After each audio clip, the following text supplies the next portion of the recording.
Olá, todo mundo que acompanha o Nota de Rodapé, que nos acompanha aqui no YouTube, na rádio. Mais um Interlocuções e hoje a gente tem um convidado muito especial. Ele é um professor indiano e vem tratando de questões como história global, história conectada e ganhando bastante espaço na mídia recentemente tratando desse tipo de assunto. A gente hoje tem o prazer de receber o professor Sanjay Subramanian. Muito obrigado, professor, pela sua presença aqui. Obrigado. Uhum. Professor, a gente sabe que o senhor já esteve no Brasil, já deu curso aqui, já fez presença. Como é que é a sua relação com os historiadores aqui do Brasil? O senhor lê os historiadores daqui? Tem algum que o senhor gosta, acompanha? Isto é uma história bem complicada, Elias, porque, para começar, o meu professor de português era um brasileiro. É assim que comecei, quer dizer, não ficou no sotaque, não é? Mas, enfim, eh, foi um ex-diplomata brasileiro que se chamava Aliel Ferreira, carioca, e foi ele que me ensinou português em Nova Delhi. E então, por causa disso, ele também tinha os seus autores preferidos. Tinha que ler várias coisas com ele, por exemplo, Lúcio de Azevedo, Jaime Cortesão, coisas desse género, né? Quer dizer, que não eram brasileiros propriamente ditos, mas entre os dois lados.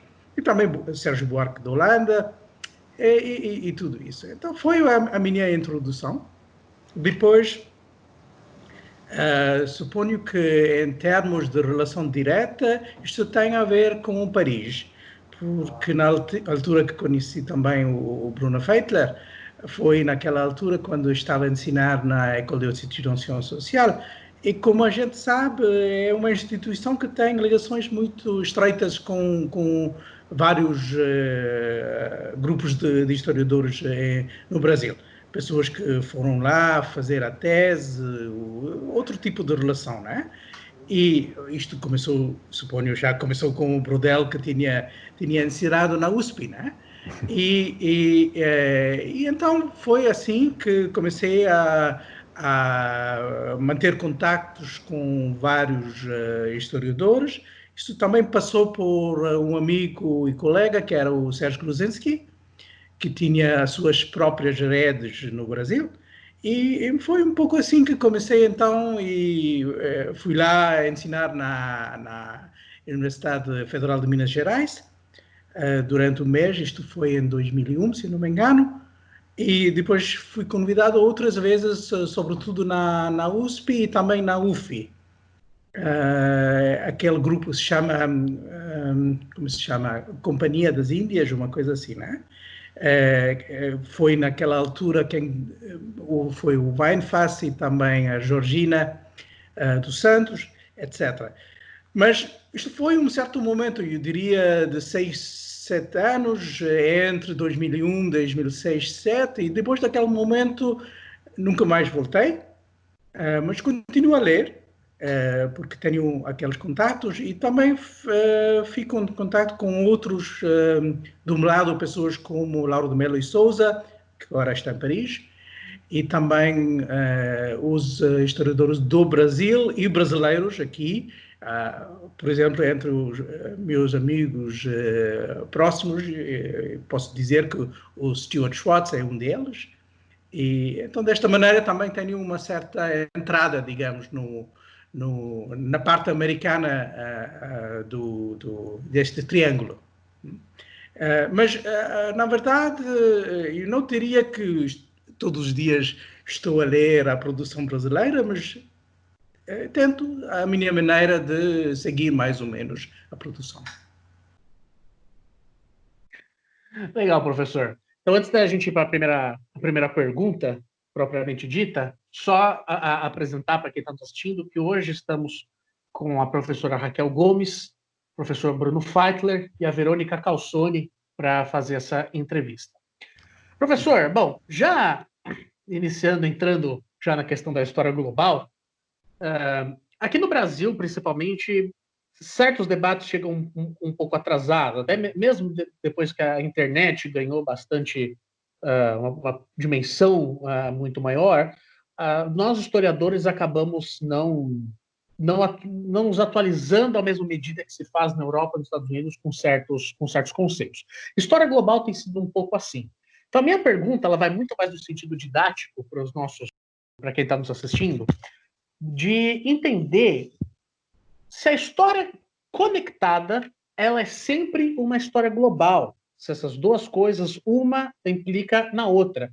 E quais são os limites de uma história conectada, de uma história transnacional e de uma história cruzada? Elas são sinônimos? O que cada uma, na verdade, entra no terreno da outra?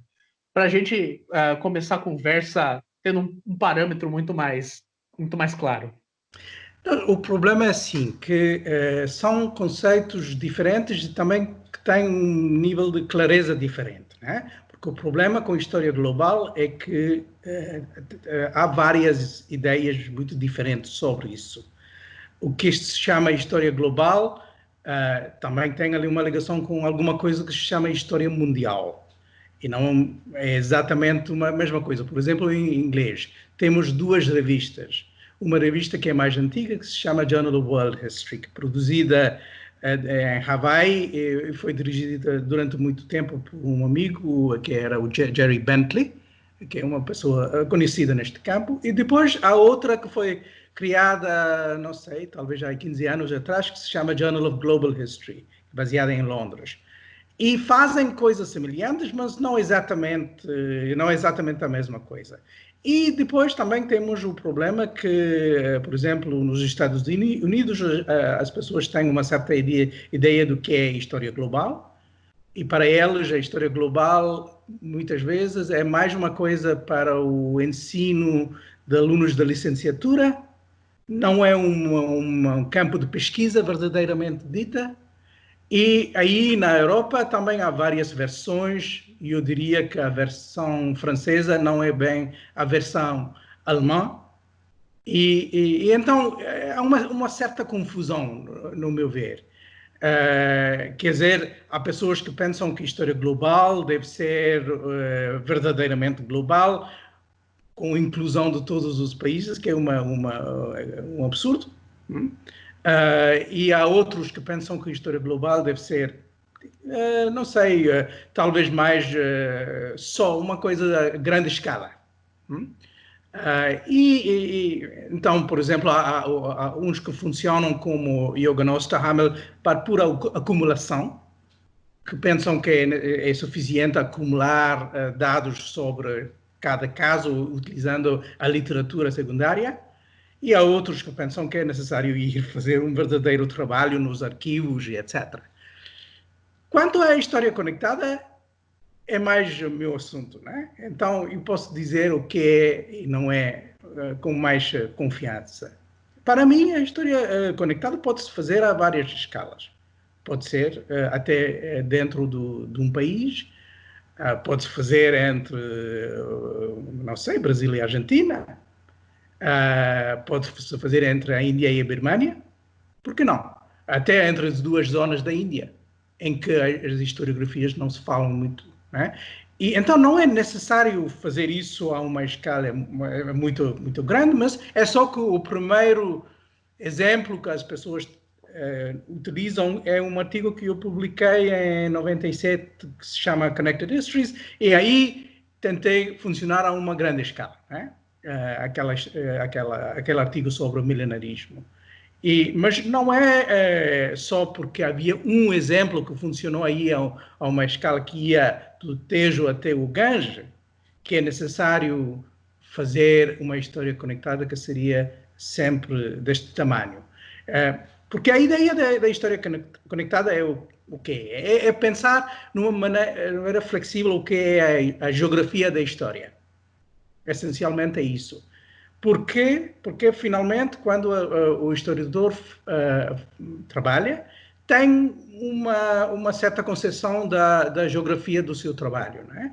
E muitas vezes isto tem a ver com a sua formação, com as fontes que ele pode controlar E vários tipos. Por exemplo, há também histórias mais tradicionais, mas que funcionam a uma escala enorme. Não é? Por exemplo, quem trabalha sobre redes de mercadores cristãos novos sempre trabalhou a uma escala bastante grande. Não é?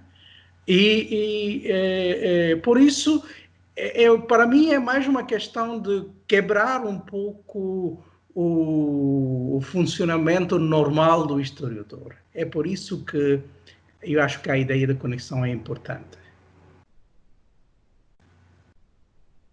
Muito obrigado, professor. Então, eu já vou passar para os meus colegas. Por favor, Verônica, pode começar. Olá, professor. Olá. É um prazer estar aqui participando dessa conversa, poder conversar com o senhor. Eu sou Verônica, eu sou doutoranda do Programa de História Social da Universidade de São Paulo. Trabalho com História Moderna, mais especificamente com História da Inglaterra no século XVII. E li seus trabalhos em diferentes ocasiões, então para mim é uma grande satisfação poder conversar com o senhor. A minha questão, eu acho que tem um pouco a ver com algumas questões iniciais, gerais, que o Jonathan pontuou, mas muito mais também próximas do próprio campo da história moderna. Me parece que, conforme a gente lê os trabalhos de uma história conectada, ou mesmo de histórias globais, de perspectivas que tentam fugir de um eurocentrismo, elas evidenciam a inadequação de utilizar alguns conceitos ou algumas perspectivas para o trabalho, né?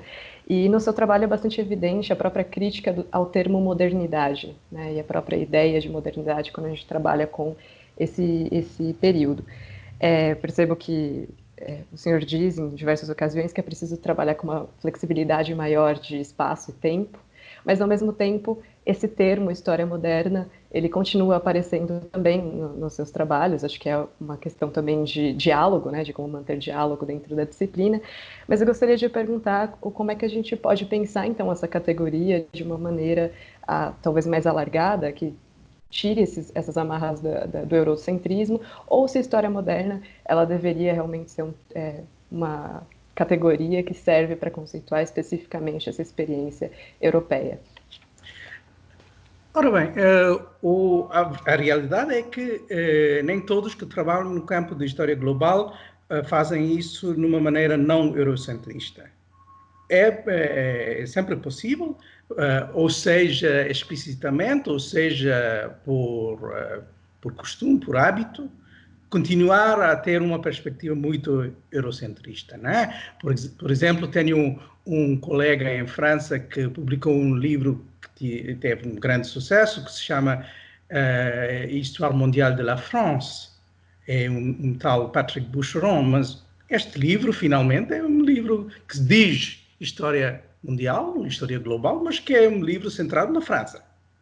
E as ligações que tem a França com o mundo. Né? Mas, finalmente, é uma espécie de maneira também de reafirmar, para mim, um pouco aquele nombrilismo francês. Né? Quer dizer, nós somos o centro do mundo, etc. Mas para voltar à questão de modernidade, para mim o problema é assim, que a periodização é muito essencial para quem trabalha na história. Não é? E não é possível fugir simplesmente à periodização. Há pessoas como Ginsburg, parece, por vezes, que tentam fazer isso. Mas a verdade é que é necessário voltar a tratar o assunto.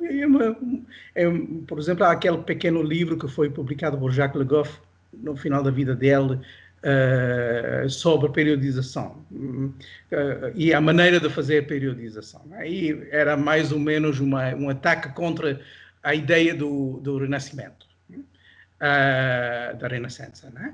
Mas, para mim, quanto a isso, quanto tento pensar o que seria o período moderno,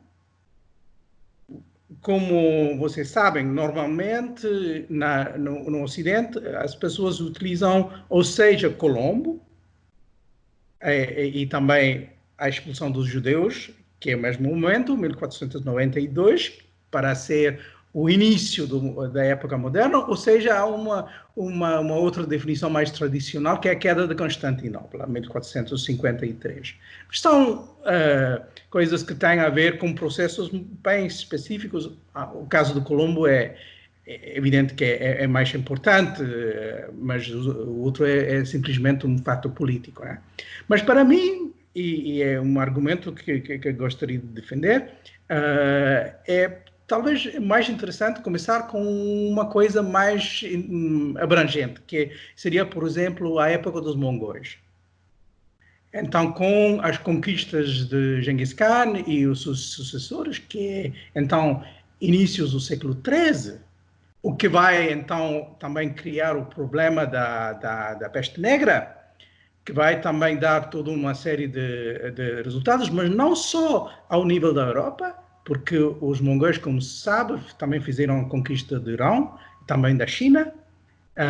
Então já é uma coisa que tem uma dimensão muito maior, não global, mas maior, porque é evidente que os mongóis não tinham um impacto na história da América, e muito pouco na África. Mas, enfim, para mim é melhor começar com um momento deste tipo, que tem um impacto bastante grande, que é possível falar ao mesmo tempo das conexões e também das comparações. Por exemplo, é interessante comparar várias sociedades post-mongóis. E também aqueles dois casos, que são os dois casos interessantes, em que os mongóis tentaram fazer a conquista, mas não conseguiram. Um caso é o caso do Japão, porque havia aquelas expedições navais, mas que não funcionaram, e o outro caso é o caso indiano, porque os mongóis entraram no Caxemir e conquistaram durante um certo tempo a cidade de Lahore, no Paquistão atual, mas não conseguiram finalmente conquistar a Índia, não é? E teve um certo efeito também na história islâmica. E então, deste ponto de vista, eu prefiro pensar a esta escala, que tem alguma coisa a ver com uma maneira mais antiga de fazer a história global, não é?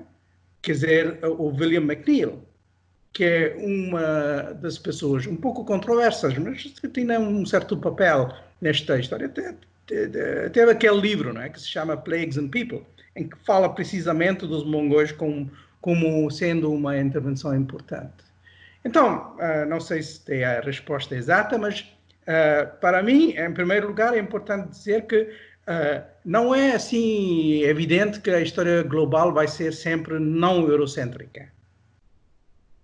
E a outra coisa é que eu penso que talvez seja melhor fugir de um evento particular, sobretudo tipo conquista, expedição. Por exemplo, esta ideia, aquele trecho que é o começo do livro Wealth of Nations, de Adam Smith, em que ele diz que os dois acontecimentos mais importantes da história do mundo são a descoberta da América e a descoberta da Rota do Cabo. E aí temos a modernidade. Hein? E não acho que isto me parece duvidoso.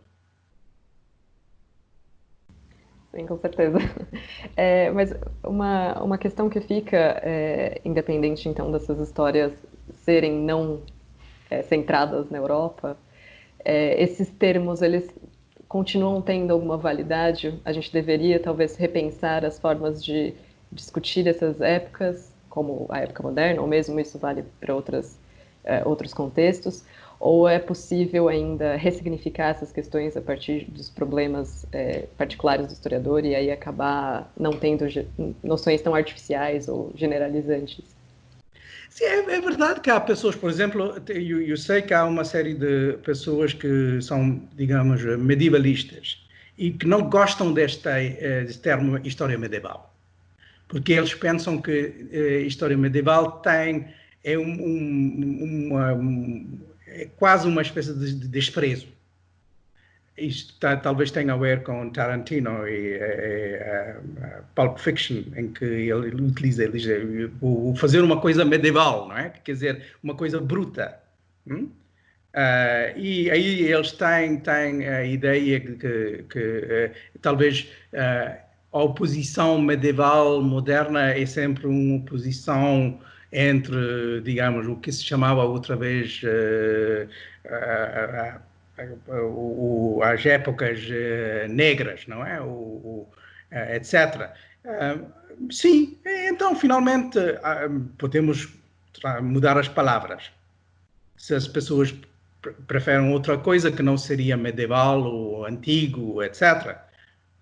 Porque a gente sabe também que há uma história antiga que é muito mais longa que os gregos e os romanos, não é?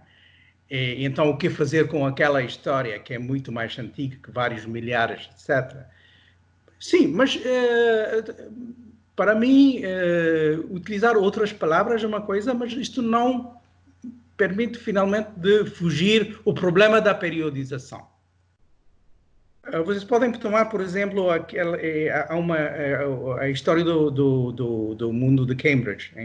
Eu participei e dirigi também 2 volumes. E aí há 7 volumes e é uma periodização, mas que não utiliza tanto palavras como medieval, moderna, etc. Mas eu acho que é necessário, até para a história de um país, finalmente, fazer uma certa periodização. Agora, por exemplo, tomamos o caso brasileiro. Ninguém fala do Brasil medieval, não é? Que eu saiba. E utilizamos outra terminologia, não é? Por exemplo, colonial, é o caso também da América Espanhola, não é? Colonial, independente, etc. No caso chinês, eles funcionam muito por dinastia, que é uma maneira muito tradicional de funcionar. Por exemplo, ninguém gosta, no caso chinês, de falar da China medieval, da China moderna, entre os chineses. São os americanos que fazem isso. Certo, muito obrigada, professor. Bruno, sua vez agora.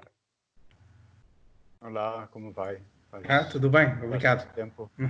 Sim. Acho que a última vez aqui em São Paulo, já há alguns anos, né? Bom, eu vou continuar, enfim, um pouco com a temática da Verônica em relação a alguns termos, né?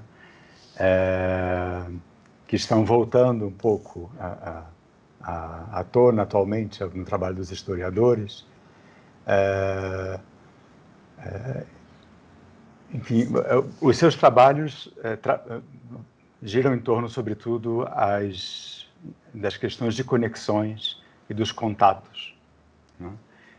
Quando começou os seus estudos, já há algum tempo, né? Se falava bastante, por outro lado, na verdade, se estudava muito as resistências, as revoltas, se procuravam, não é? Nas relações coloniais, as demonstrações, né, dessas resistências. E isso está voltando, não é? Eu faço parte de um grupo de investigação coordenado pela Mafalda Soares da Cunha, onde se chama Resistance, onde várias pessoas estamos mapeando, não é, um pouco, né, essas questões, né? E então, mais uma vez, você, né, ao trabalhar sobretudo com conexões e contatos, como lidar, né, com as resistências, né? O que designar, né, como resistência nos diferentes contextos do colonialismo? Ora, para mim, esta história da resistência, a historiografia da resistência, tem vários elementos diferentes, né? Há uma certa história mais marxista, que é, por exemplo, a resistência dos camponeses face ao Estado colonial, etc. E aí, por exemplo, foram alguns historiadores ingleses que jogaram um papel importante, o Edward Thompson, e outros trabalhando sobre a época moderna, por exemplo, Christopher Hill, outros. E tinham uma certa influência, não só na minha geração, mas na geração antes de mim na Índia. Havia pessoas que utilizavam aquilo. E, finalmente, também por causa disso que havia o nascimento daquela coisa que se chama estudos subalternos, não é? Subaltern Studies, mas que tratava essencialmente, no caso indiano, do século XIX e XX, não da época antes daquilo, não é? O essencial era em relação com o Império Britânico. E aí é interessante ver como a ideia da resistência foi se transformando. Começamos com uma ideia de resistência como luta de classe. Então, tipicamente marxista, mas depois a insistência foram insistindo mais e mais na ideia, por exemplo, de uma, digamos, resistência cultural. E aí, resistência cultural não foi bem uma questão de luta de classe. Podia ser até uma coisa, por exemplo, dentro de uma elite. Por exemplo, entre tomamos o caso de Goa. Em Goa havia, em finais do século XVIII, um grupo de crioulos que tinham um certo projeto contra o Estado português da Índia, né? Isto aconteceu mais ou menos na época da Inconfidência Mineira. Como analisar isso dentro de um quadro marxista não dá muito bem. E então começou a ser um outro tipo de resistência mais analisado em termos de uma dominação cultural e uma subordinação cultural e como é que funcionou aquilo. E quanto a mim, eu acho que isso tem tudo a ver com as conexões, não é? Porque muitas vezes é naquele momento precisamente de contato repetido, que nasce um movimento de resistência. Mas nem é sempre assim, nem é muito fácil a analisar. Por exemplo, no caso mexicano, é estudado por Gruzinski e muitos outros, né? Leon Portilla. É possível ver isso com resistência, mas muitas vezes é mais complicado que resistência. E aí a questão, por exemplo, é como fazer para falar ao mesmo tempo de resistência e de mestiçagem. As duas coisas existem ao mesmo tempo, não é? E até o Nathan Bastel, que você conhece bastante bem, começou com aquela ideia da visão dos vencidos, que era mais ou menos dentro de um quadro não marxista, mas estruturalista. Depois começou a fazer outra coisa que não é só falar de resistência. Até, por exemplo, a questão dos judeus e cristãos novos face à Inquisição não é só uma questão de resistência, não é? É mais complicado que isso. Então, são algumas ideias, não sei se consegui responder claramente aos seus propósitos. Sim, muito obrigado. É porque justamente tem algumas, me parece, não é uma impressão que eu tenho, assim, um pouco subjetiva, que tem alguns casos que analisados, enfim, acontecidos num contexto indiano, são vistos como adaptação, mas vistos num contexto americano são vistos como resistência. Então, as historiografias às vezes adaptam, né, o discurso, ou enfim, os termos, as situações que são às vezes muito similares, né? Sim, mas também há uma outra coisa que é importante, porque, por exemplo, a época que estudo normalmente, século XVI, XVII, etc., na Índia, não é o caso que os europeus chegando na Índia são o poder dominante. E eles têm em frente impérios que são enormes, né? E a mesma coisa na China. Então, por exemplo, dizer que a resposta, a maneira dos chineses ou até dos japoneses de tratar os europeus é resistência no sentido de dominação e dominado, e quem é dominado vai responder de uma certa maneira, isto não funciona muito bem, né? Que, por exemplo, o anticristianismo japonês do século XVII, que é um tema muito bem estudado por várias pessoas, como George Ellison e outros. Anticristianismo é um conflito cultural, não há dúvida, mas não é possível analisar aquilo em termos de de uma situação de quem dominou e quem foi dominado, porque finalmente foram os europeus, os portugueses que tinham que sair e os holandeses que ficaram lá em condições muito humilhantes, não é? Ficaram quase como presos naquela ilha de Jima, que não é bem uma situação de ir controlar tudo, etc. E isso, tenho a certeza que é uma outra situação que vai dar um outro resultado que certos casos africanos ou americanos. Claro, não, sem dúvida. Muito obrigado. Bom, para encerrar a primeira rodada, Raquel, por favor. Professor, boa tarde. Agradeço a sua disponibilidade para conversar com a gente. Eu sou professora de História Contemporânea aqui na Universidade Estadual de Campinas, então por isso já vou começar pedindo desculpas, porque vou puxar mais para o meu lado, né? A gente está vivenciando essa realidade, né, da pandemia, de um novo coronavírus que, bem ou mal, acabou expondo a realidade das conexões globais para a gente de uma maneira muito radical, né? Mas ao mesmo tempo em que a gente está exposto a essa visibilidade dessas conexões, né, dessa experiência global da conexão, a gente também está experimentando respostas, né, reações a esse problema que não necessariamente são globais. E eu queria discutir com o senhor como o senhor encara justamente, nesse momento, a ascensão de propostas cada vez mais centradas num nacionalismo radical, com ares totalitários, enfim.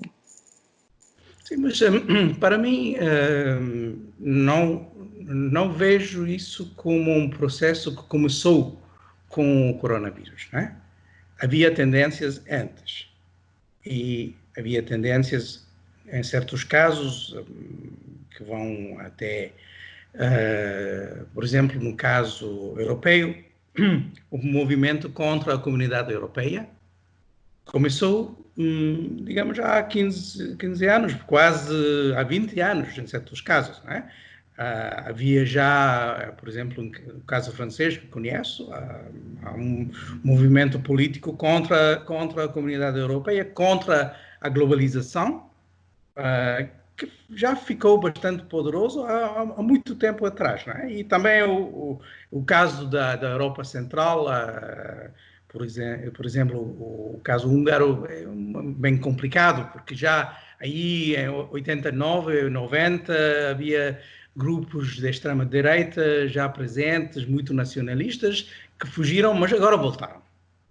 Não é? E então, para mim, esta história do nacionalismo não é bem recente. Foi sempre o caso que havia uma luta presente, às vezes visível, às vezes menos visível, entre estas tendências diferentes. Mas o que aconteceu, finalmente, é que com esta ocasião, o discurso do lado nacionalista ganhou força. E não da mesma maneira em todo o lado, mas há casos em que é um nacionalismo da extrema-direita, em outros casos em que não é. No caso dos Estados Unidos não é bem claro, porque esta personagem de Trump é muito difícil de classificar, como era democrata e tornou-se republicano. É alguém que ganhou muito dinheiro com as suas relações internacionais, com as relações que até tinha provavelmente com a Rússia, financeiras, digo. Mas ao mesmo tempo fala como se fosse um nacionalista e quer fechar o país, mas quer fechar e quer abrir também.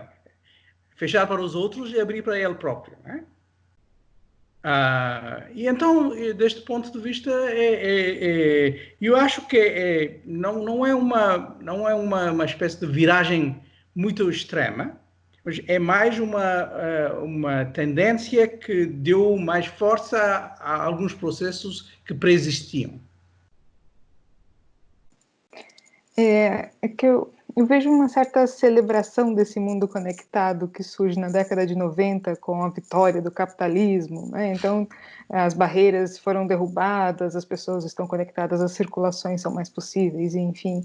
E parece que essa celebração da conexão se tornou muito abrupta, o fim da celebração se tornou muito abrupto com o coronavírus. É claro que existem diversos indicativos de que essa conexão nunca foi talvez tão global assim, sempre foi marcada por casos, né?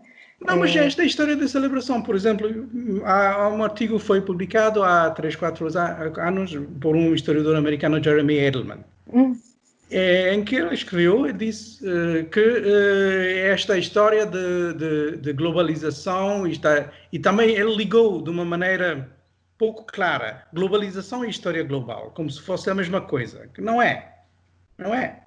E como se fosse o caso também que a história global é sempre uma celebração da conexão. Não é.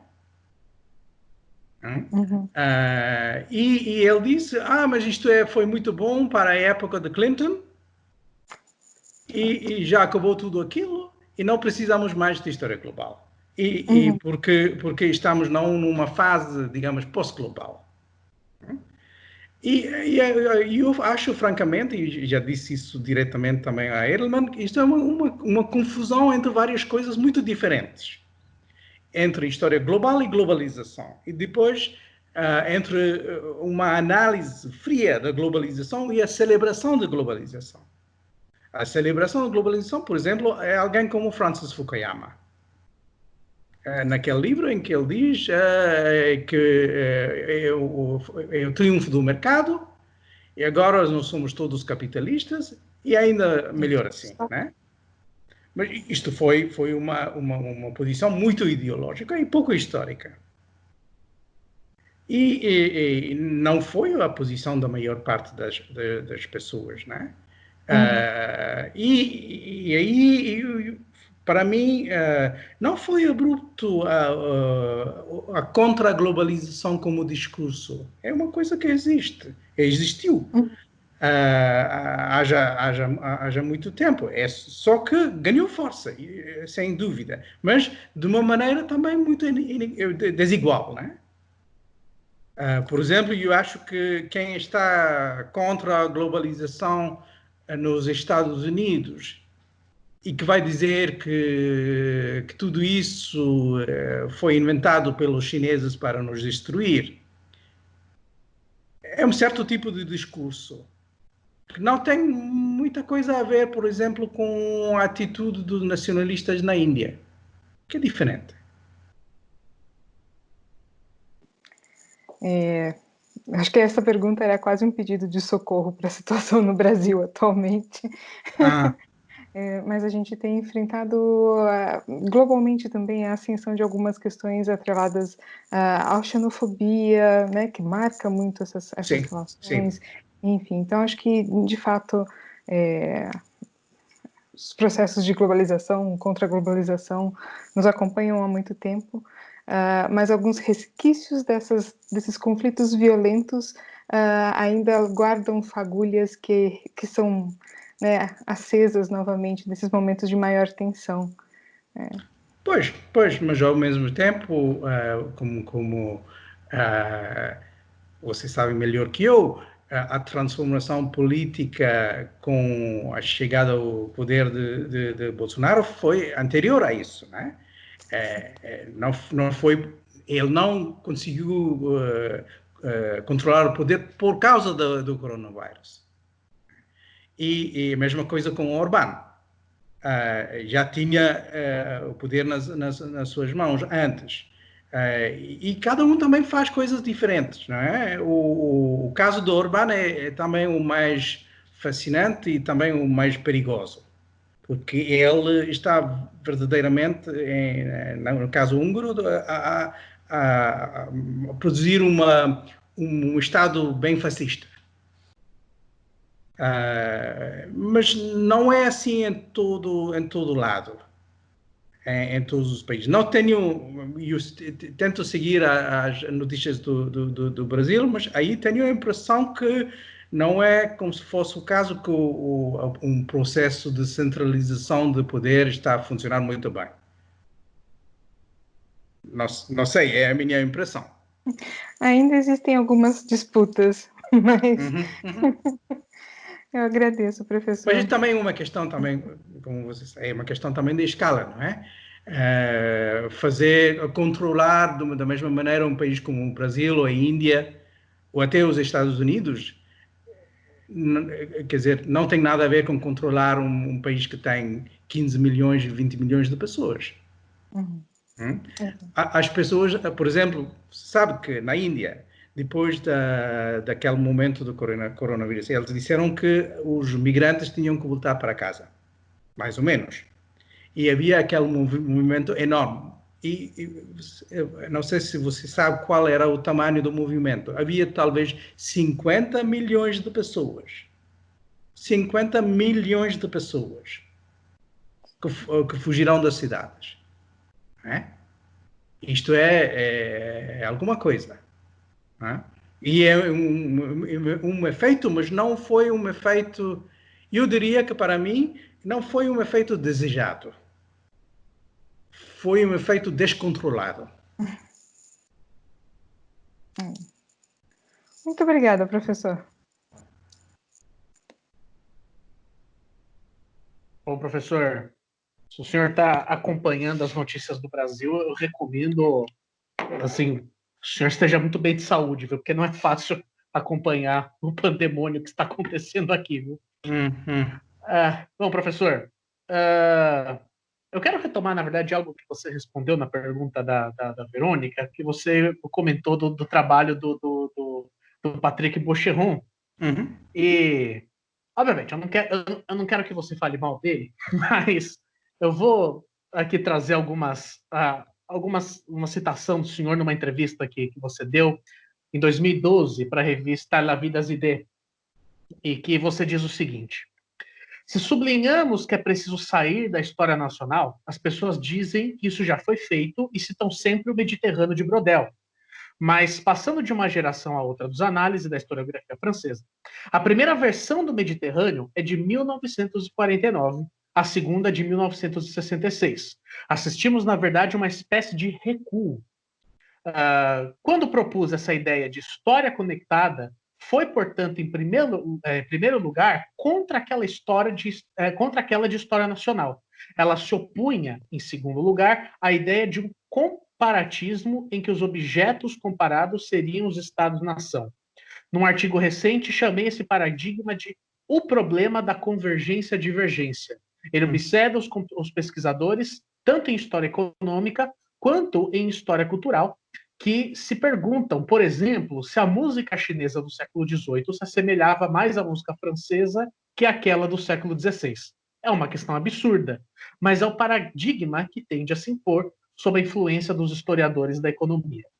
Bom, recentemente eu tive contato com alguns textos do Patrick Baucheron, e principalmente um dos últimos que ele lançou nesse trabalho, que é o France in the World, A New Global History, que de fato ele faz uma certa briga por aspas aí, uma interpretação minha, um protagonismo francês numa perspectiva global, em que, ao passo que ele tenta defender a ideia de história global, ele também defende um status da França como uma escola que sempre fez isso e que, enfim, não pode perder, de certa forma, essa centralidade.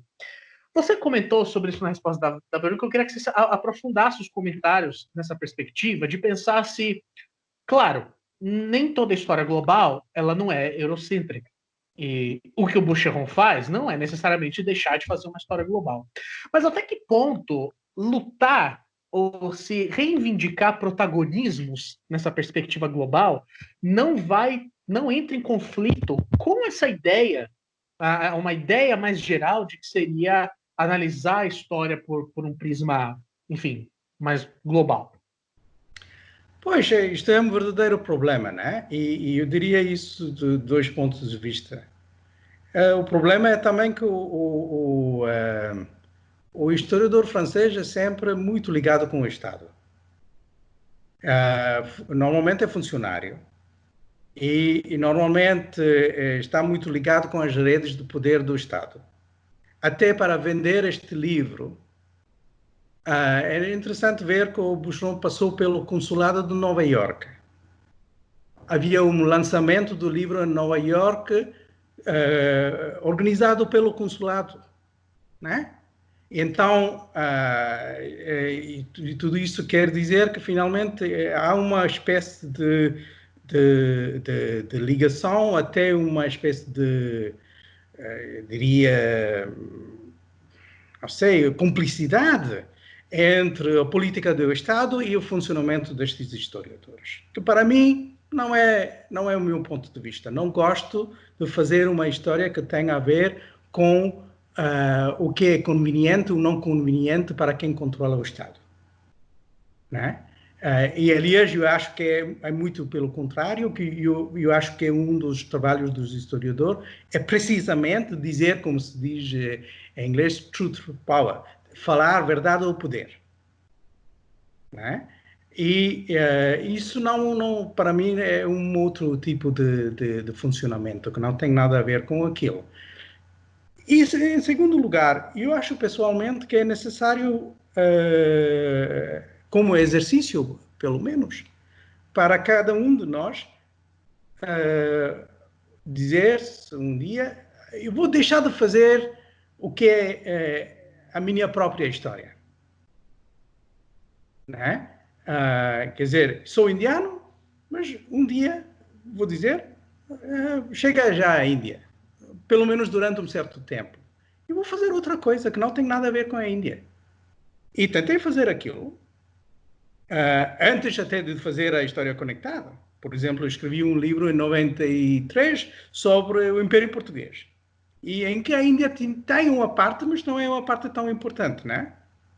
E eu acho que como exercício é interessante fazer aquele tipo de coisa, que como o Ginsburg, que escreve coisas sobre a Inglaterra, né? Porque esta ideia de sempre voltar para si próprio, né? E pensar que, como francês, a única maneira de pensar o mundo é a França e o mundo. E, da mesma maneira, sendo, não sei, brasileiro, fazendo história global, vai ser Brasil e o mundo. Isto não é história global, isto é uma maneira de transformar a história global em ego-história.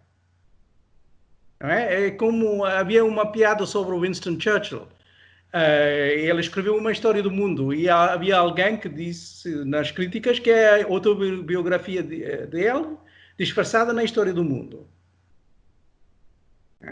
E isso para mim, é precisamente o oposto do que as pessoas devem fazer, fazendo a história global. É precisamente sair da sua, estou a utilizar a expressão inglesa, zona de conforto, né?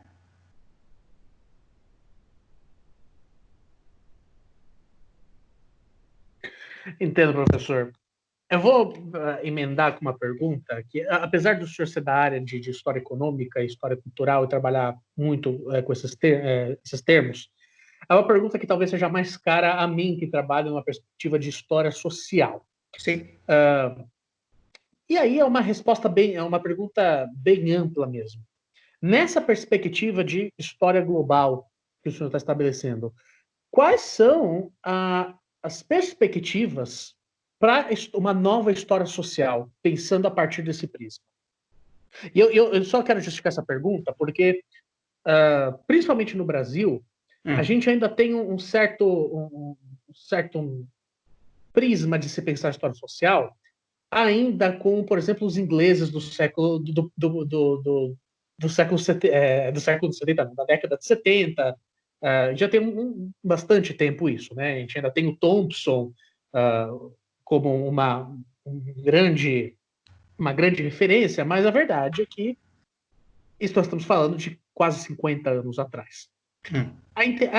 Essa pergunta é para entender um pouco de possibilidades de se pensar a história social por esse novo ângulo. Pois, isto é, para mim, história global não é tão relevante. Para mim, a história conectada tem mais a ver com essa possibilidade de transformar, buscar novos objetos de história social. Há uma série de objetos evidentes, não é? Por exemplo, que já foram feitas. Por exemplo, trabalhar sobre redes de mercadores, história social de redes de mercadores. Isto é uma coisa clássica, não é? E da mesma maneira, para uma época mais recente, migrantes e imigrantes, aquelas populações que estão em movimento, não é? Por exemplo, os mexicanos que chegam aos Estados Unidos, e etc, etc.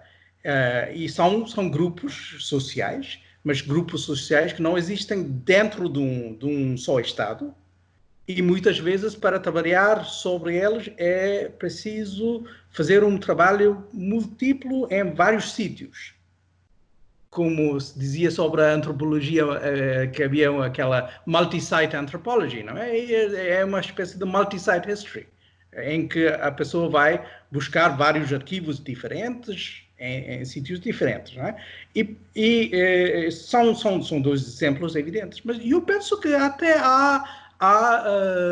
por exemplo, quem faz a história urbana. Por exemplo, hoje estou aqui em Los Angeles, fazendo uma história social da cidade de Los Angeles. De uma certa maneira, tem que ser uma história conectada. Né? Porque é a natureza da cidade mesmo. E é evidente que não é assim, da mesma maneira em toda a parte do mundo. Por exemplo, tomamos o caso de uma outra cidade que conheço bem, que é Nova Delhi. Em Nova Delhi há poucos estrangeiros, é verdade. Mas há muitos, como disse há pouco, há muitos migrantes que são originários do ambiente rural. Alguns que vêm ficar na cidade, outros que estão lá durante 3 meses, voltam para 9 meses, e etc, etc. Então, fazer até uma história social e urbana, há várias maneiras de fazer. E as maneiras tradicionais conhecemos, que eram de comunidades relativamente estáveis, etc. E agora há outros objetos e outras histórias que se podem fazer. E o problema é assim, o problema é que, por exemplo, vou lhe dar um exemplo indiano. Um exemplo indiano que é o caso tomamos o caso de Bombay. Ora, Bombay é uma cidade que cresceu no século XIX como cidade industrial. E então havia um processo de migração de pessoas vindas da zona mais ou menos vizinha e depois de mais e mais longe. Mas, normalmente, as pessoas que fazem a história social da classe operária, sujeito muito clássico, não entram na diversidade das culturas que existem no interior desta classe. Não é? Porque isto quer dizer saber alguma coisa daquela região, mas também saber várias coisas sobre várias culturas de origem e as misturas que vão se produzindo, e etc. E no caso indiano é muito complicado, porque isto quer dizer que numa cidade como Bombay havia pelo menos 5 ou 6 línguas funcionando, não é?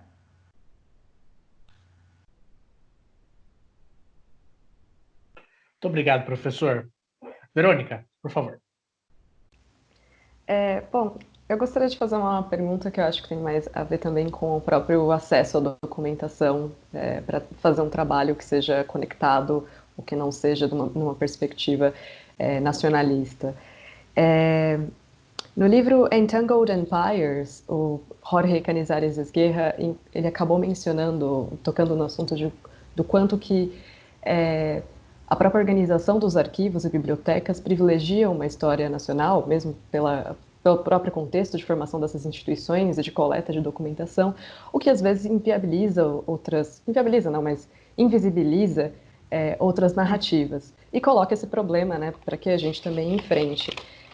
Em discussões com outros colegas, aqui também da história, colegas da Universidade Federal de São Paulo, a gente pensou bastante sobre esse problema, né? Como é que o historiador pode, então, trabalhar com essas fontes, ou como é que ele pode tentar escapar desse problema do nacional. Então, gostaria de ouvir um pouco o senhor falar sobre isso, com relação ao acesso às fontes, e perguntar se, em alguma medida, talvez, a internet, esses recursos digitais, digitalizações, e bases de dados que agora podem ser acessadas de diversos locais, facilitariam ou seriam uma alternativa para minimizar esse problema, né, do nosso foco em uma história nacional? Eu acho que o problema da história nacional é muito diferente, visto por exemplo, da América Espanhola e, por exemplo, da Índia, né? Porque aí, por exemplo, temos vários países, mas que falam mais ou menos a mesma língua, né? E apesar disso, tem divisões. Não é por causa da dificuldade que tem o historiador de ir de um arquivo para o outro e ler o documento. Pode ler. O historiador argentino em Lima não tem nenhum problema para ler o documento, né? Que não é o caso na Índia. No caso na Índia, cada vez que a gente vai para uma outra região, um outro arquivo, é uma outra língua, uma outra escritura, muitas vezes. É uma história bem complicada. Mas eu acho que é verdade que é necessário, às vezes, colocar a pergunta: por que temos este objeto e não um outro? E se a resposta é que não temos resposta, a resposta é que fazem isso porque sempre fizemos assim. Isto não é uma resposta, não é? Não é porque o meu pai fazia isso e o meu professor fazia isso, e então eu também vou continuar a fazer a mesma coisa. Deste ponto de vista, eu acho que é necessário, como faz o Jorge, que é um amigo. Não estou sempre de acordo com ele, com certas ideias dele, mas francamente, por exemplo, aquela ideia que ele tinha de reler a expansão inglesa em relação com a expansão espanhola é uma boa ideia. Por exemplo, e não só pela via da comparação. Porque temos também o outro livro, que é um grande livro, mas muito tradicional, de John Eliot, não é? Empires of the Atlantic World. O que ele faz é precisamente comparação, mas não pensa em cruzar os arquivos. E até há uma outra coisa que nunca percebi muito bem naquele livro, é que porque ele não fala do Brasil, que devia ter sido também um objeto do trabalho dele, né? Mas aí, sim, é necessário sempre repensar o objeto e o espaço do objeto. E porquê é que estamos a definir isso desta maneira e não de uma outra? Quanto à questão da digitalização, etc., tenho as minhas dúvidas. Por quê? Porque, para quem trabalhou nos arquivos numa outra época, eu acho que o trabalho do arquivo não tem grande coisa a ver com o trabalho do computador com a versão digitalizada. Por várias razões. Porque você não tem uma comunidade. No arquivo você tem uma comunidade, o que dá resultados interessantes. Muitas vezes, por exemplo, para mim, o momento mais interessante era tomar um café no arquivo com mais alguém que disse: mas você não viu esta série, e não viu aquele documento, e não sei o quê. E às vezes havia até pessoas que me mostravam documentos, né? Que entraram dentro da pesquisa deles e que foram muito úteis, sim. E também por uma outra razão, que com a digitalização a possibilidade do acidente do arquivo é minimizada. E por exemplo, quando eu trabalhei em Portugal nos anos 80, havia muitos arquivos quase sem índices, que foi horrível de um certo ponto de vista para quem não tem tempo, né? Mas ao mesmo momento, por exemplo, na Biblioteca da Ajuda, tínhamos descrições do género codes, papéis diversos sobre assuntos diferentes. Isto é uma descrição de um códice, né? Século XVII. Então a gente vai começar a abrir e olhar, finalmente. Talvez com nada, talvez com alguma coisa que não tenha a ver com a sua pesquisa atual, mas que vai ser útil 10 anos depois. E quem trabalha com documentos digitalizados nunca mais vai poder fazer isso, porque trabalhar com estes documentos é muitas vezes também ficar prisioneiro da metadata. É a descrição do documento feito por alguém que vai guiar a maneira de trabalhar, né? E aí eu sempre prefiro a ideia de se colocar em contato com o papel. Mas eu sei que é difícil. E, sobretudo, neste momento com o coronavírus, sim, ainda bem que há documentos digitalizados, porque senão não há grande coisa para fazer. Sim, com certeza. Mas acho que é uma coisa que nós, ou principalmente as novas gerações que trabalham muito com o computador, precisam ter em vista, porque a gente perde, de fato, uma grande questão do contexto documental mesmo, de onde aquelas folhas estão, como o senhor mesmo disse, às vezes a gente folheia várias coisas e encontra algo interessante mesmo sem procurar. E isso se perde, embora a gente ganhe muito em acesso. Então, acho que entre os dilemas do historiador atualmente, isso precisa ser considerado também como uma questão que se coloca como importante para o nosso próprio ofício, né? E eu gosto da ideia de digitalização em certos casos. Por exemplo, durante um certo tempo eu fazia parte de uma comissão do British Library, que se chamava alguma coisa do género Arquivos em Perigo. Endangered Archives. E a ideia aí era assim que, por exemplo, pode ser numa zona, por exemplo, em guerra, por exemplo, numa parte qualquer do mundo, o Médio Oriente, a África Ocidental, e aí, para proteger o arquivo de uma certa maneira, é necessário fazer a digitalização, porque ninguém sabia se o arquivo existiria 2 anos depois. E era uma maneira de preservar alguma coisa, né? E neste caso eu vejo muito bem a utilidade, mas eu sempre fico com esta ideia. Para mim o ideal é ir trabalhar com o material, com o documento, e a mesma coisa com uma imagem, né? Para quem faz história da arte, ver uma reprodução e ver a pintura não é a mesma coisa.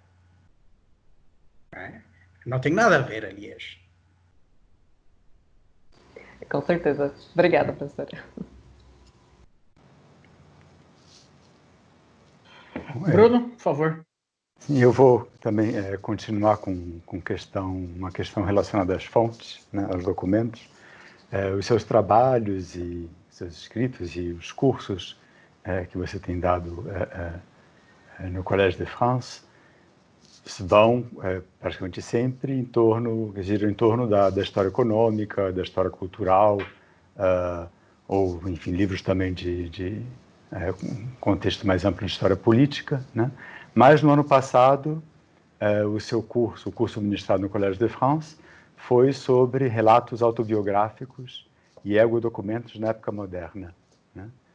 E eu fiquei um pouco curioso, né? Interlocado de saber o que se deve a essa preocupação, né? Evidentemente em formato de curso, é claro que não é uma preocupação, é uma preocupação inédita em formato de curso, é claro que não é uma preocupação inédita em geral, né? Com essas fontes ou com esse tipo de fonte, né? Porque transformar essa preocupação num curso. Enfim, não sei. Isto tem a ver com algumas publicações que talvez não são muito conhecidas fora do meio das pessoas trabalhando sobre a Índia muçulmana, porque eu também publiquei um livro com um amigo e colaborador em 2007 que tem a ver com relatos de viagem. Relatos de viagem no mundo indo-persa. Então, que são relatos de viagem em língua persa e também alguns em árabe e em turco. E aí, quando começamos a trabalhar aquilo, ficamos com uma certa dificuldade, porque muitas vezes é difícil dizer qual é o limite do relato de viagem. Porque muitas vezes, num ego-documento qualquer, há um aspecto de viagem. Não é? Até pode ser o caso num processo de inquisição, que há um aspecto de viagem, né? Mas o que quer dizer finalmente tratar algo como sendo um relato de viagem ou não? E aí fizemos a nossa escolha dos textos que queríamos tratar e depois o problema é que ficamos com muitos outros textos também.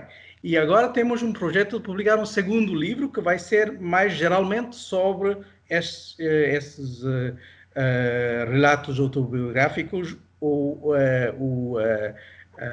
egodocumentos, mas mais no contexto indiano. Contexto indiano um pouco largo. Mas aí pensei também que era interessante voltar a tratar todo o assunto,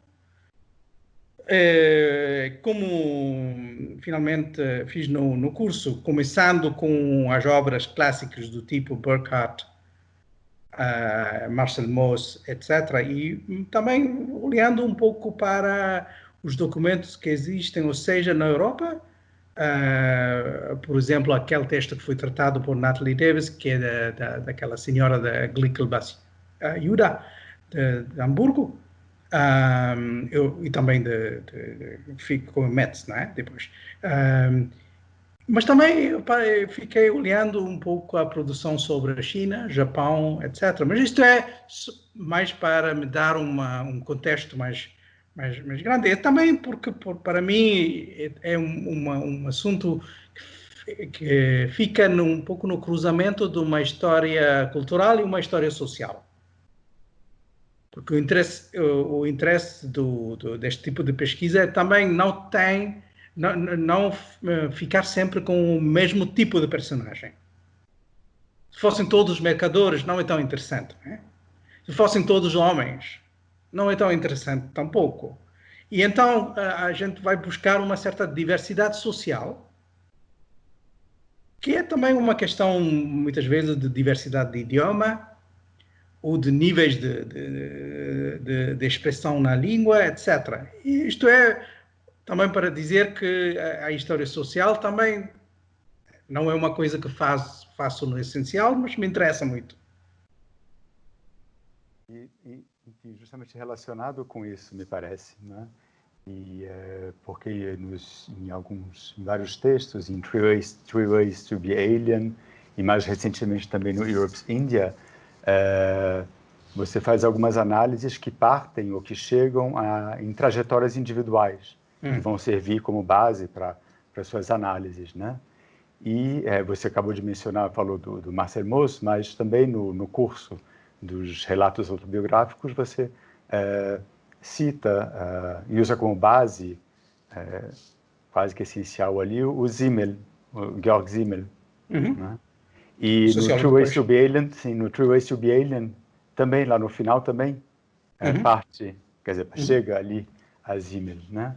E aí também perguntei um pouco se o Simmel teria uma importância especial para as suas análises, né? E a partir daí, dessa questão da importância de alguns sociólogos, né? Como base para interpretações depois, como equilibrar essas percepções da sociologia com a parte justamente da agência individual, já que se chega justamente nessas trajetórias como objeto quase que paradigmático. Né? Então, a minha relação com Simmel é muito antiga e tem a ver com a história monetária. Porque quando eu estava a fazer trabalhos sobre a história da circulação monetária, etc., e foi um dos assuntos de Simmel, que talvez não é tão conhecido como outras coisas que ele fez. Então, por causa daquilo, e também porque, como eu não sou muito weberiano, não gosto muito do ponto de vista de Max Weber, para mim, este foi uma alternativa. E, aliás, devo dizer que aquela sociologia, né, que é a sociologia antes da Segunda Guerra Mundial, para mim é mais interessante que a sociologia mais recente. É evidente que há alguns sociólogos atípicos dos finais do século XX, como o Bourdieu, que fazia parte da École des Études, até um certo ponto de vista, o Boltanski. Mas, normalmente, eu acho que a sociologia dos finais do século XX e início do século XXI é chata. E, sobretudo, a sociologia que se faz nos Estados Unidos é muito, muito chata. É baseada em contar coisas e fazer a estatística de segunda ordem. Não, isto não tem nenhum interesse. Mas os outros, antes da Segunda Guerra Mundial, que eram muito mais abertos, não é?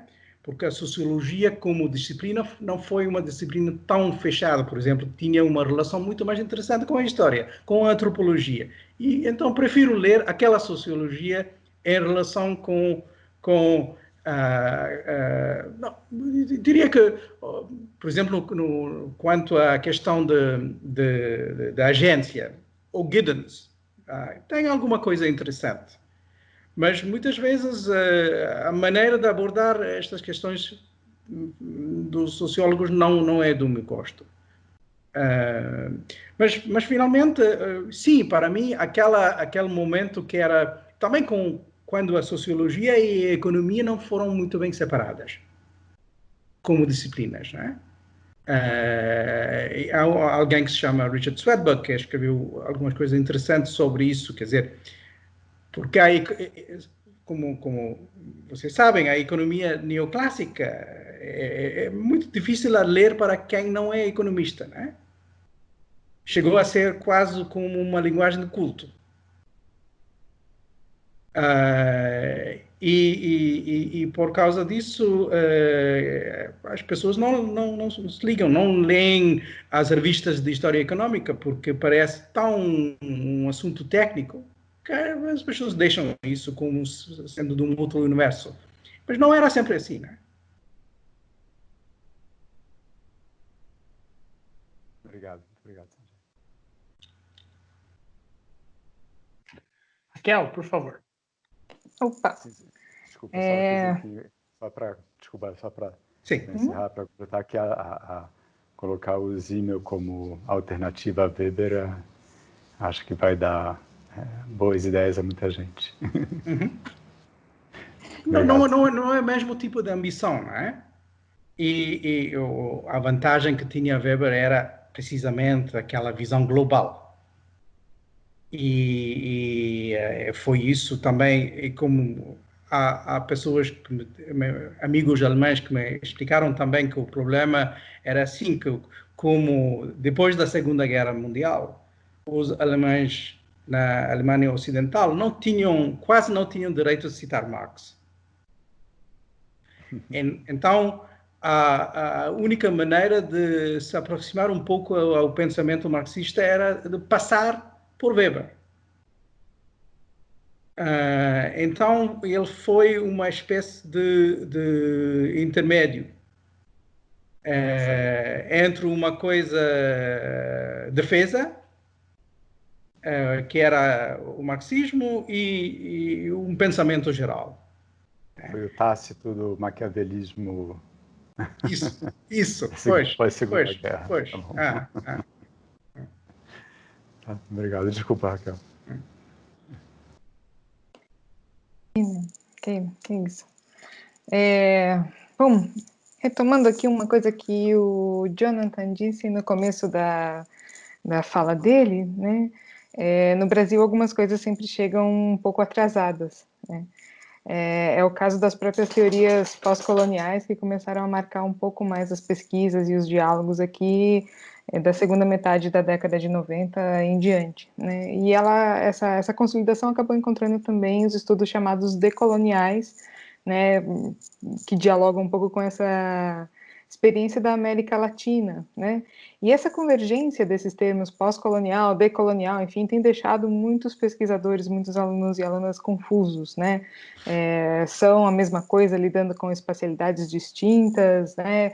Como é que a gente lida, talvez, com uma fragmentação de uma proposta teórica que seria próxima, enfim. Então, eu queria saber se você tem acompanhado, se o senhor tem acompanhado esses estudos decoloniais, qual a sua aproximação deles, enfim. Eu não tenho uma relação muito próxima com este campo. Tenho amigos que trabalham e, por via deles, tenho alguma relação, né? E, sobretudo, foi precisamente por via daquele grupo de estudos subalternos, do que falei.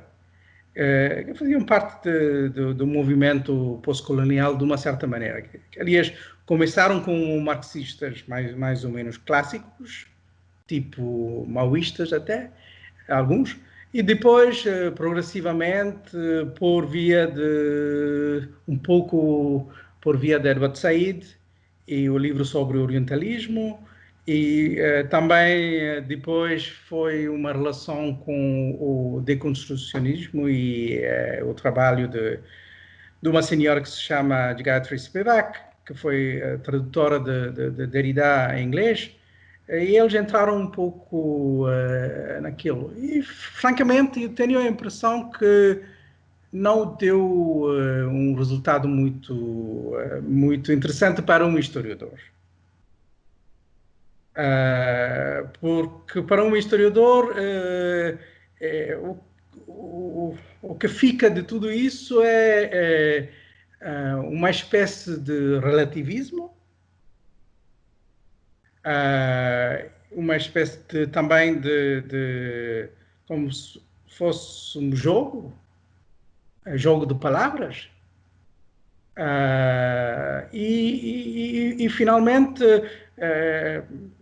mais que falar de uma discussão, um debate, é dizer que cada um tem a sua posição, que tem a ver, ou seja, com a sua própria identidade, ou seja, com o seu posicionamento político. Isto é, para mim, um relativismo muito perigoso. E deste ponto de vista que tenho as minhas dúvidas sobre o pós-colonialismo, que acho que talvez começou com intenções positivas, mas o resultado final não foi muito interessante, e agora eu vejo que até alguns dos meus amigos em estudos subalternos voltaram para um posicionamento que não é tanto daquele tipo, né? Porque acharam que finalmente não era possível fazer um verdadeiro trabalho, porque falar sobre e o sobre, né? É meta. Isto é muito bem, é engraçado quando a gente tem 18 anos, mas quando a gente tem 58 não é tão engraçado. No Brasil a gente ficou marcado muito tempo, acho que por duas escolas históricas, né? A escola inglesa e a escola francesa, uma dicotomia meio, enfim. E parece que no final dos anos 90 você tem vários termos que agora, ao longo dos anos 2000, têm inundado a academia. Então eu sinto que muitos pesquisadores se sentem até na obrigação de usar o novo termo da moda que chegou ao Brasil, né? Então acabam colocando várias questões muito aproximadas e tomadas quase como sinônimos, né? Então acho que seria interessante a gente pensar um pouco nessas experiências que deram origem aos termos que estão sendo empregados, e por quem e como, né? Enfim. Uhum. Sim, porque esta parte que é a historiografia e como funcionou como campo nacional e internacional, como as ideias viajaram e às vezes foram transformadas no processo da viagem. Isto é um assunto interessante, não é? Por exemplo, eu suponho que há, por exemplo, trabalhos sobre a recepção de Foucault no Brasil, que é um grande assunto, não é? Porque foi tão enorme o impacto dele. E até, eu penso que até a recepção de outras coisas, mas, mais uma vez, para mim é também necessário ultrapassar o paradigma da recepção. Porque muitas vezes o que a gente faz não tem nada a ver com o original. E às vezes é mais interessante. Aliás, foi isso também que para nós, no caso indiano, que tem alguma coisa com o caso brasileiro. Aliás, é verdade que o Brasil tem ligações mais estreitas com a Europa. É também uma questão de distância, mas é uma questão também da língua e etc. Na Índia, por exemplo, durante os anos 50, 60, etc., quase ninguém vinha entre os europeus e os americanos dar conferências ou coisa qualquer. A única coisa que tínhamos era uma relação com os livros e só com os livros traduzidos em inglês. Então, para nós, por exemplo, nos anos 70, o mais importante de todos os historiadores europeus era o Peter Buck. Por quê? Porque ele fazia as traduções dos historiadores franceses. E, por exemplo, a gente não tinha a possibilidade de ler a revista Anal no original, porque ninguém sabia ler isso. E então ficou, o Peter Buck ficou como uma espécie de intermédio privilegiado daquela história. E depois a gente ficou bem surpreendido quando, nos anos 80, o Ginsburg e os outros chegaram na Índia e a gente percebeu que foram eles os pensadores. E acho que a Índia tem uma vantagem em relação ao Brasil, que é essa inserção no mundo da anglofonia, né? De certa forma, o consumo de algumas obras em inglês mais imediato. É uma vantagem, mas não, também é um problema. É um verdadeiro problema. Porque, por exemplo, as traduções não se fazem na Índia. As traduções se fazem na Inglaterra ou nos Estados Unidos. E temos que comprar o que foi já feito.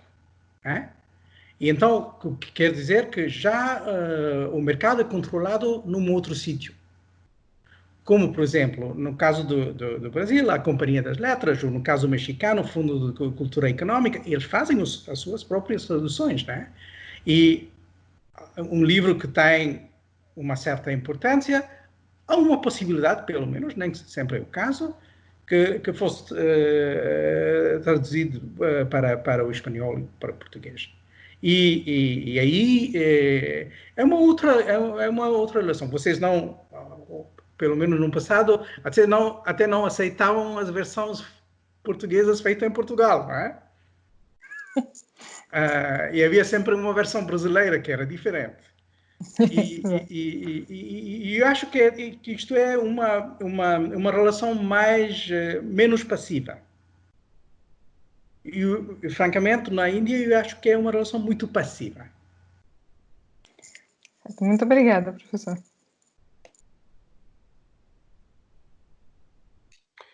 Professor, temos tempo para umas 2 perguntas? Sim, talvez rápidas, sim. Tá, por favor. Eu vou ter uma atitude meio déspota aqui e eu vou fazer uma dessas perguntas. Sim. E aí eu vou deixar para o entrevistador mais rápido depois fazer a próxima, para a gente encerrar. Mas algo que a gente pergunta para todos os nossos entrevistados aqui, e aí eu vou estender essa pergunta ao senhor, um pouco sobre essa ascensão e massificação das fake news ligadas ao campo de história, negacionismos e revisionismos. No Brasil, a gente tem um exemplo muito, muito latente, muito vivo, de que o presidente da República relativiza a nossa ditadura militar. Na verdade, tentando trazer aspectos positivos desse período que foi marcado por tortura, perseguição e censura. E muitas pessoas, os seus adeptos, compram isso, e, claro, são pessoas que não estão no mundo acadêmico, pessoas comuns que compram essas narrativas, compram essas ideias. Recentemente também, o ministro das Relações Exteriores chegou a afirmar que o nazismo era de esquerda, que o nazismo ele era a mesma coisa que o comunismo. E também muitas pessoas, principalmente influenciadores digitais no YouTube, defendem essa ideia e, sim, enfim, é um fenômeno mundial, na verdade. O que...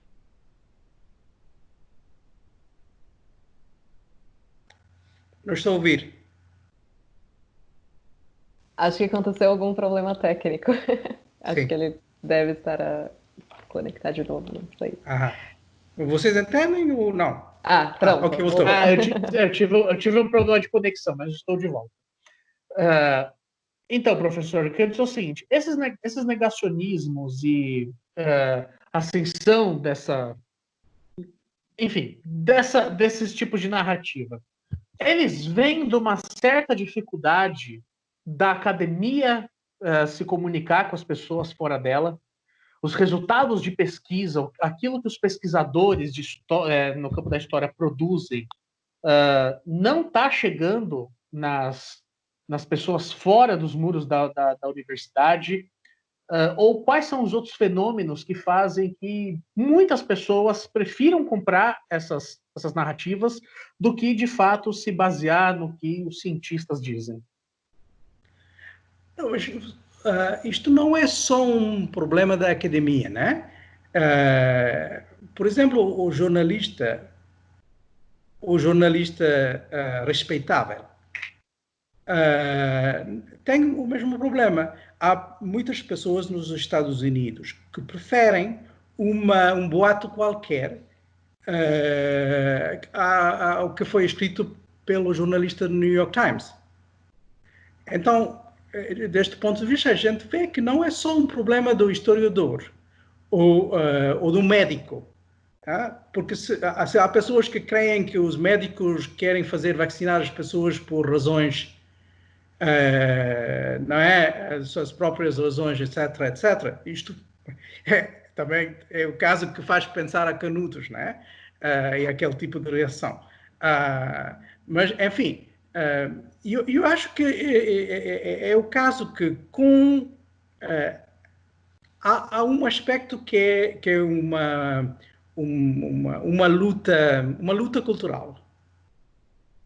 Uma luta cultural que existe em cada país entre vários grupos e entre os quais as elites e os jornalistas e os professores da universidade e os médicos fazem parte das elites deste ponto de vista, estão de um lado e os outros pensam que fazem parte de uma, entre aspas, resistência.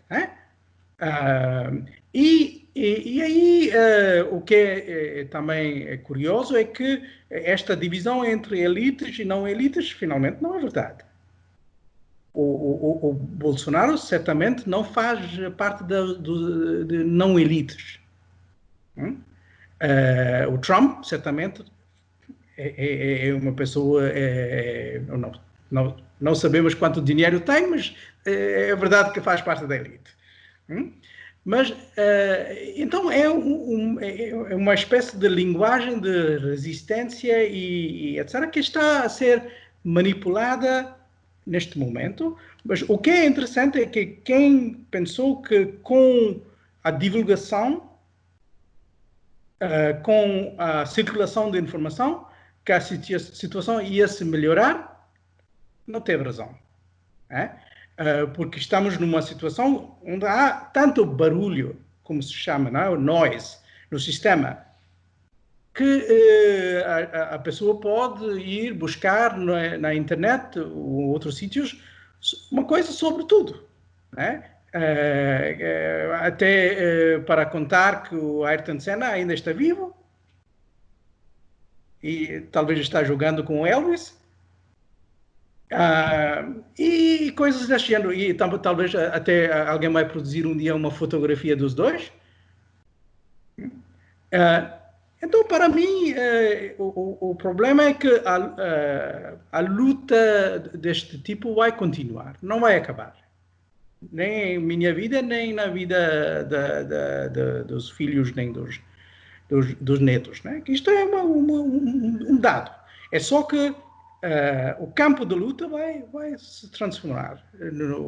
A luta contra a fake news foi de um tipo em finais do século XIX e, na nossa época, é uma coisa que se faz em outros sítios. Mas vai continuar. Não vejo um fim. Muito obrigado, professor. Então, o colega mais rápido aí pode se apresentar para a pergunta. Acho que a Verônica é mais rápida, não sei. Uhum. Bom, se não for, foi jogada para o colo dela. Já percebi que eu fui intimada.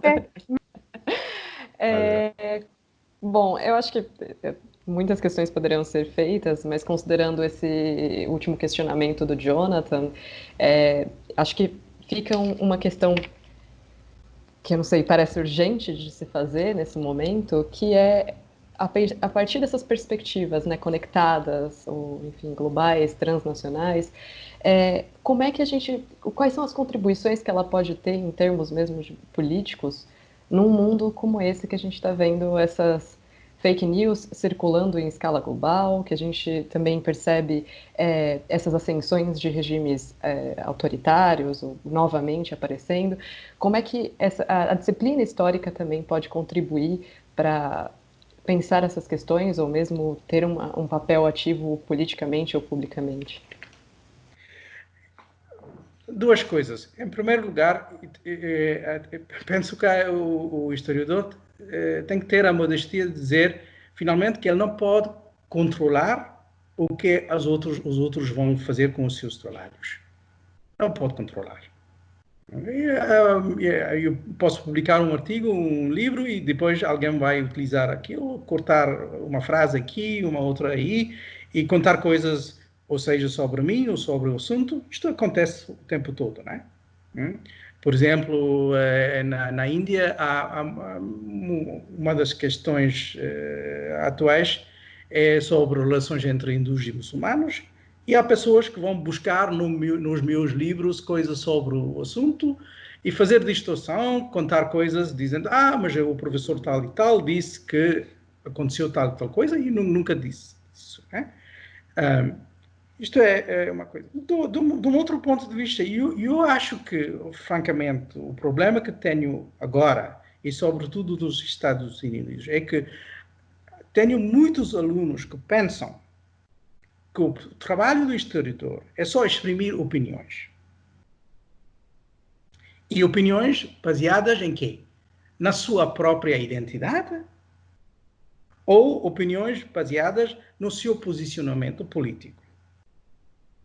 E quando eu falo do trabalho, da disciplina, da necessidade de colocar perguntas inconvenientes, etc., não querem ouvir isso. E eles só querem dizer, não, eu sou tal e tal, né? Pertenço a tal e tal grupo, ou tal e tal comunidade, e então, a partir daquilo, tenho o direito a exprimir a minha opinião. Sim, você tem todo o direito a exprimir a sua opinião como cidadão, sim, mas o que é que isto tem a ver com o trabalho do historiador? Muito pouco. E finalmente, é isso que tento continuar a fazer, é ensinar que há alguma coisa que se chama a disciplina da história, que não é perfeita, que não tem a verdade pura, mas que tem as suas regras, e estas regras têm alguma razão, e é necessário raciocinar como historiador para funcionar, e não é só uma questão de dizer, eu sinto que o nazismo era muito bom. Isto não é um argumento, né? Mas é o tipo de coisa que isso pode ser uma pessoa que diz o oposto, quer dizer, que diz que o stalinismo era muito bom. Mas isto é tampouco um argumento. Mas é isso que sinto, é um debate, uma discussão, não um debate, mas uma discussão. Tive várias vezes com o Ginsburg, quando ele estava a ensinar aqui na minha universidade, né? Que ele achou tantas vezes os alunos que para eles dizer, mas do meu posicionamento tal e tal, vejo a coisa assim e fim do debate. E eu acho que a gente não deve deixar as pessoas num seminário, de um curso, dizer isso. Não é simplesmente uma questão de eu como indiano, etc, etc. Não, isto não tem nada a ver com um trabalho sério de historiador. Mas, além disso, não quero, como já disse várias vezes, a ideia do historiador que seria o conselheiro do rei, não. Tá certo, muito obrigada, professor. Bom, professor, eu agradeço bastante a sua presença. A gente fica muito feliz de ter tido essa oportunidade de diálogo, de conversa e, enfim, de sabatiná-lo, viu? Muito obrigado. Tenho duas pequenas coisas a dizer. Por favor, professor. Sim, é isso. Você sabe que o meu professor de português, o Liel Ferreira, a razão pela qual ficou na Índia foi que era diplomata e homossexual. E em 64 foi expulso do serviço diplomático brasileiro. E tinha que ficar na Índia trabalhando como jornalista e depois como professor de português, que não era a formação dele, né? Então, quem diz que era muito assim a ditadura militar, não sabe nada. Até este pequeno exemplo mostra isso, né? E a segunda coisa é que, eu finalmente, não sei como... Tenho uma relação com Portugal, mas não falo muito com os portugueses nos últimos tempos. Então, não sei se o português está a funcionar mais ou menos, mas tenho um pouco a impressão que não tenho a mesma relação com a língua que tinha outra vez. Mas vocês podem cortar. Não, mas tá. Na editing, não é? Eu acho que é fundamental o senhor dizer isso. Mas, enfim, a gente agradece bastante a sua presença, ter disponibilizado esse tempo para estar aqui conosco, viu, professor? Não, seu português está afiadíssimo, não tem nada aí a se cortar, professor. E nós agradecemos essa gentileza, né? Porque essa conversa tá sendo mais fácil para todos nós, até por essa sua disponibilidade de falar português. Bom, obrigado. Então eu me despeço aqui de vocês que assistiram até o final. A gente agradece muito a presença de todos. Esse vídeo aqui vocês podem compartilhar, enviar para outras pessoas. Não esqueçam de curtir e também de deixar comentários. Até a próxima.